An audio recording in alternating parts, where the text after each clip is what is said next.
जय माताजी जय वचराज दायरान सीताराम ने राम राम। अपना दशामाना व्रत चालू है एटली आरती करिए तमने बधाईने बतावीए आपणी समझी लो जीना नसीब में होय दर्शन करे हगे एटले आपणी आरती बतावीए हमणां माताजीनी बधाईनी करीए ने एटली हजे अगरबत्तीओने चालू है बधी तैयारी कर लीधी पण हजे 2-5 मिनिटनी वार लागशे तमे जोजो बधाई अने गमे माताजीनी आरती है लाइक कॉमेंट सब्सक्राइबर करता भूलता नहीं मारा कले जाओ ने इंस्टाग्राम में अपनी आईडी है देवोड़ेद्रा यूट्यूब में है आखो व्लॉग जो हो तो यूट्यूब में अने मिनी व्लॉग जो हो तो आपणो होय इंस्टाग्राम में एटले तमे जोता आज रीजो ने तमे जेटलो सपोर्ट करो एटलो कर्या दीजो ने थोड़ोक एनाथी वधारे करजो एटले अमे नवुं नवुं तमने देखाड्या राखीए। हालो एव आपणी आरती करवानी થઈ ગઈ તૈયારી કમ્પ્લીટ એ તમે જોજો આરતી ના કરો ચાલુ કોઈ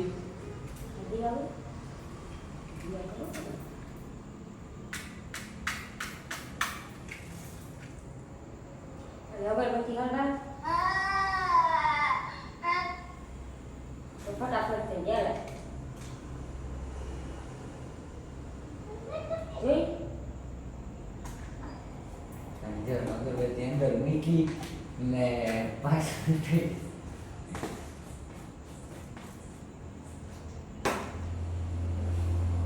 આપણી ભાઈ જેવું આવડે એવું કરીએ જેના મોટું માતાજી માને લઈએ બધું બરોબર એટલે બધાય અલગ અલગ રીતિ માણસો કરતા હોય આપણી અલગ રીતિ કરતા હોય બધાય અલગ અલગ રીતિ કરતા હોય ભાઈ અમે અલગ રીતિ કરતા હોય પણ અમને જે પહેલેથી કરીએ ને મારું 5મું વર્ષ હે પણ પહેલેથી જે કરીએ ને એ કરતા આવીએ અમે આજે છઠ્ઠો દી એટલે છઠ્ઠા દીની આરતી હે તમે જોજો।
આરતી લઈ લીજો બધાય, હું આરતી લેલા.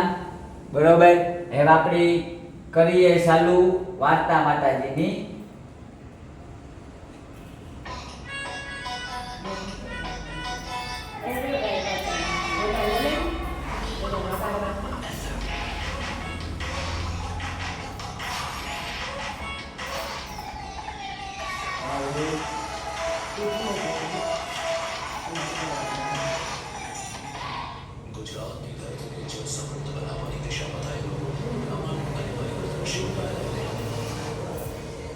માતાજીની આરતી પૂરી થઈ અને વાર્તા ચાલુ થઈ ગઈ. કળિયુગમાં જ્યારે મનુષ્ય આદિ, વ્યાધિ અને ઉપાધિથી ઘેરાઈ જાય છે ત્યારે સુખ, સમૃદ્ધિ અને શાંતિની શોધ માટે વ્રત, ઉપવાસ અને વિધિ વિધાનનો સહારો શોધે છે.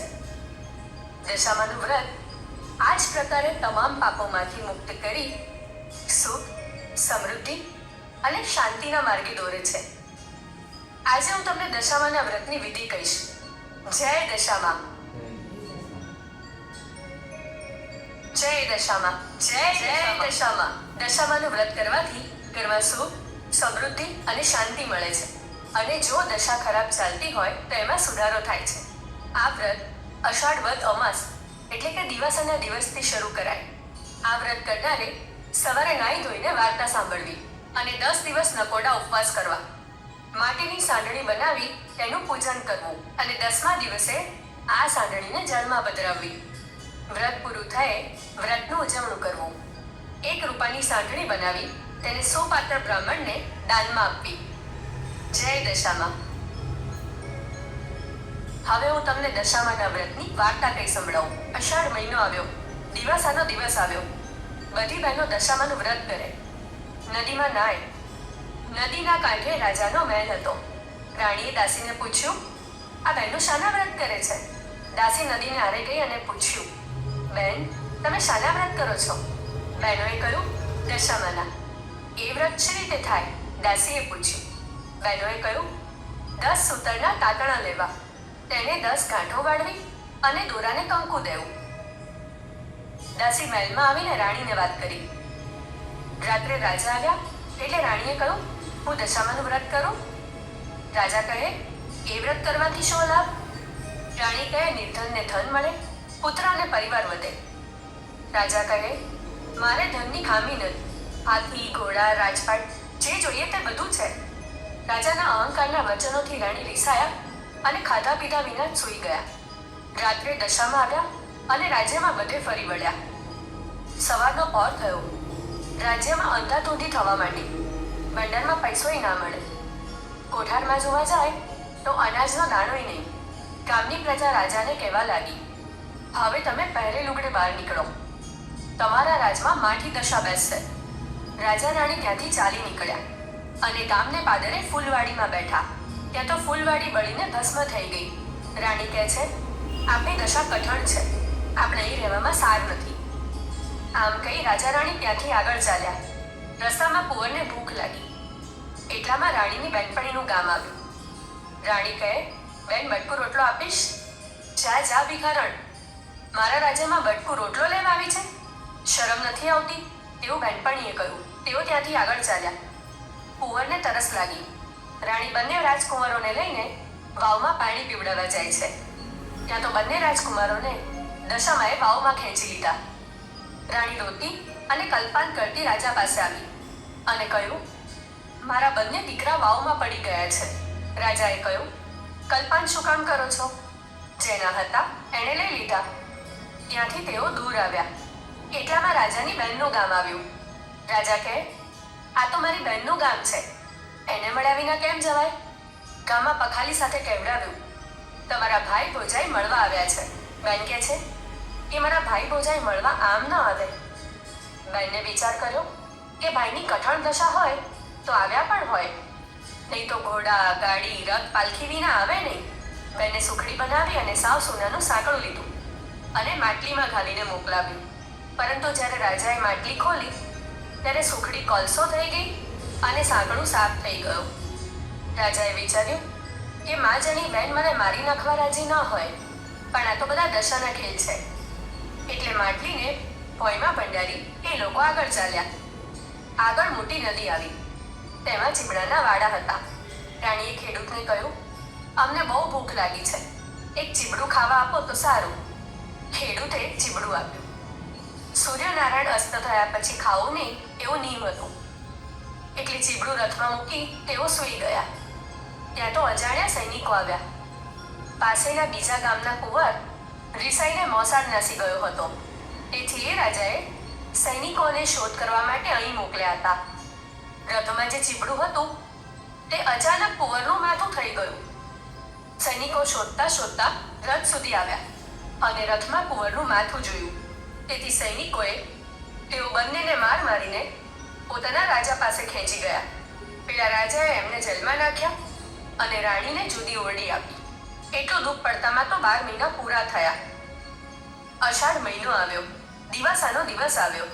રાણીએ વિચાર્યું કે રાજાએ દશામાનું અપમાન કર્યું છે, એટલે તો આવું નહીં થયું હોય. લાવ, હું દશામાનું વ્રત કરું.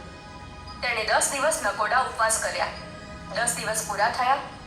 10 મુઠ્ઠી ઘઉં લીધા, માટીની સાંઢણી બનાવી. એવી રીતે તેણે વ્રત પૂરું કર્યું. પોતાના પતિને જમાડ્યા. જમાડીને ઓરડીમાં આવી. રાત્રે સાંઢણીને ઘરમાં રાખી સવારે 4 વાગે જળમાં પધરાવી. જળમાં પધરાવતાની સાથે ગામના રાજાને સ્વપ્ન આવ્યું. વિના વાગે તે રાજાને જેલમાં પૂર્યો છે. તેને તું સવારે છોડી મૂકજે. તારો કુંવર રિસાઈને મોસાળ ગયો છે, તે સવારમાં પાછો આવશે. આ વાત સાચી નહીં માને તો જેવી એની દશા થઈ છે તેવી તારી થશે. સવારના પોરમાં રાજકુંવર આવ્યો. રાજાએ પેલા કુંવરનું માથું જોયું. એ લીલું તાજું ચીબડું હતું. સ્વપ્ન સાચું પડ્યું એટલે તેણે પેલા રાજાને જેલમાંથી છોડી મૂકવાનો હુકમ કર્યો. સારા વસ્ત્રો પહેરાવી તેણે રાજા રાણીને રજા આપી અને કહ્યું, તમે મારા ગુનામાં નથી, પણ તમારા ઉપર કોઈ દેવીનો કોપ ઉતર્યો હોય એમ લાગે છે. રાણી રાજાને કહે છે, ચાલો આપણે ચાલી નીકળીએ. હવે આપણી દશા વળતી લાગે છે. ત્યાંથી તેઓ ચાલી નીકળ્યા. રાજા રાણી ત્યાંથી આગળ જાય છે. રાજા વિચારે છે કે માં જાણે બેન મને મારવા રાજી ન હોય. માટલી કાઢી જોતા જઈએ. જરા ખોલીને જુએ છે તો માટલીમાં સરસ ખાવા જેવી સુખડી અને સોનાનું સાંકડું દીઠું. માટલી રથમાં મૂકી રાજા રાણી રથ ચલાવો કઈ આગળ ચાલ્યા. દશામાએ વિચાર્યું કે રાજાના બંને દીકરા લીધા તો ખરા, પણ પાછા આપવા કેવી રીતે? એમણે ઘરડા ડોશીનું રૂપ લીધું. છોકરાઓને આંગળીએ વળગાડીને આવ્યા અને રાજાને બૂમ પાડી, ભાઈ રથ ઊભો રાખો ને, આ બંને રાજકુંવરો જેવા છોકરાઓ ભૂલા પડી ગયા છે. રાજાએ રથ ઊભો રાખ્યો. તેમણે તેમના છોકરાઓને ઓળખ્યા અને બંને રાજકુંવરોને વાલથી ઉપાડી લીધા. ડોશીમાએ કહ્યું, આજથી તમારી વળતી દશા થશે. તમે અહંકારના વચનો કાઢ્યા હતા એટલે તમારી દશા કઠણ હતી. હવે તમે મારા વ્રતનો મહિમા વધારજો. એટલું કહી દશામાં અદૃશ્ય થઈ ગયા. રાજા રાણી અને કુંવરો ત્યાંથી ચાલી નીકળ્યા. જે બેનપણીએ પહેલા જાકારો દીધો હતો તે અત્યારે ઓરડા બહાર ઊભી હતી. એ રાણીને ઓળખી અને ભેટી પડી અને કહ્યું, અરે બેન, બહુ દિવસે આવ્યા. આજે તો તમને નહીં જવા દઉં. રાણી કે, મારી દશા કઠણ હતી ત્યારે તમે મને કટકો રોટલોય ન આપ્યો, તેથી હવે અમે નહીં રહીએ. એટલું કહી રાજા રાણી ત્યાંથી ચાલી નીકળ્યા અને પોતાને ગામ આવ્યા. ગામમાં સમાચાર પહોંચ્યા કે રાજા રાણી દુઃખ વેઠીને પાછા આવે છે. આ વાત સાંભળતા વાજતે ગાજતે ગામ લોકો સામૈયું કરવા સામા આવ્યા. રાજા રાણી સુખેથી પોતાના મહેલમાં આવ્યા. સૂર્યના તેજ પેટે તેમની કીર્તિ વધી. પ્રજાના આનંદનો પાર ન રહ્યો. રાણીએ 5 વર્ષ પૂરા થયા એટલે કૃપાની સાંઢણી બનાવી વ્રત ઉજવ્યું. દશામાએ જેવી રાજા રાણીની દશા વાળી એવી સૌ નિવાળજો. જય જય Dashama. At LPU School of Fashion Design. આપણી છોડ નાખીએ દોરાની ગાંઠ અને પછી છે ને જમાડીએ માતાજીની અને હાંડળીની.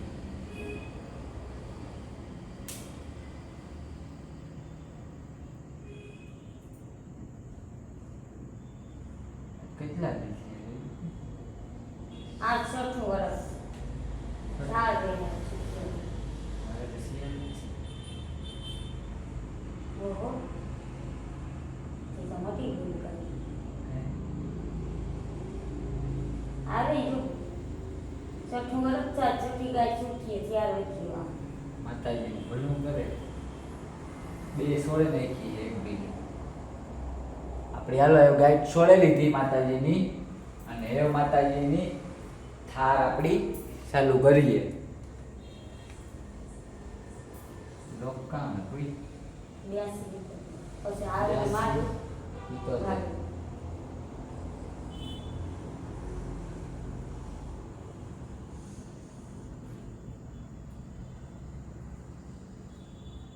દશામાં થાળ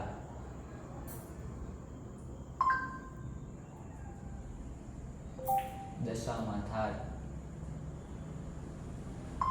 Dashamadar.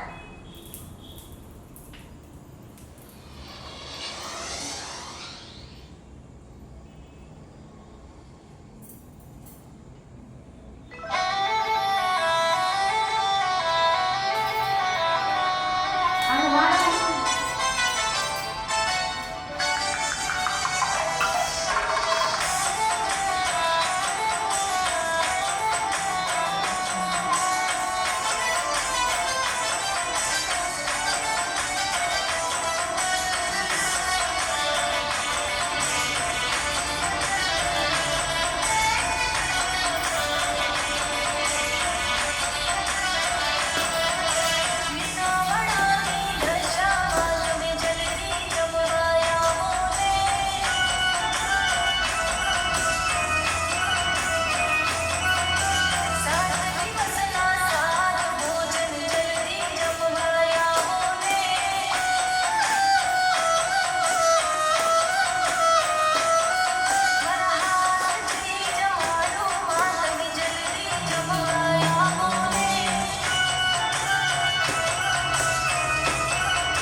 હાલો આપણું કમ્પ્લીટ થયું આજનું, અને આપણે આ કમ્પ્લીટ કરીએ માતાજીનું વ્રતનું બધુંય બરોબર.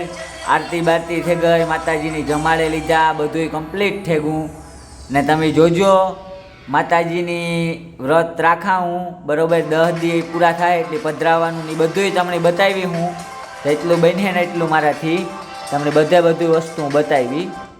એટલે તમે જોતા રહીજો મારા વ્લોગમાં બધું તમને હું બતાવતો રહું. હાલો, જય માતાજી, જય વછરાજ, જય દશામાં.